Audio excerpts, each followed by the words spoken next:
হে বালক, তুমি কোত্থেকে আসলে? আমাদের কথা শোনো, এখান থেকে চলে যাও।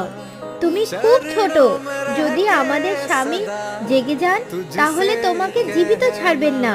আমাদের তোমার ওপর দয়া হচ্ছে, দয়া করে এখান থেকে চলে যাও। আমি এমন করে এখান থেকে যাব না। আমি কালিয়া নাগকে ভয় পাই না। ওকে জাগাও। হে বালক, আসতে বলো, আমরা তোমার প্রাণ বাঁচাতে চাই। আর তুমি আমাদের স্বামীকে জাগানোর কথা বলছো? আমি তোমাকে আবার বলছি, এখান থেকে চলে যাও। কৃষ্ণ তাও কালিয়া নাগকে ওঠানোর জন্য ওনার স্ত্রীদেরকে বললেন। হঠাৎ করে জলটা নড়ে চড়ে উঠল আর কালিয়া নাগ জেগে গেল। ও খুব রেগে গিয়ে শ্রীকৃষ্ণকে দেখলো। হে মূর্খ বালক, তুই তোর প্রাণ দেওয়ার জন্য এখানে কেন এসেছিস? যা, তাড়াতাড়ি পালিয়ে যা এখান থেকে।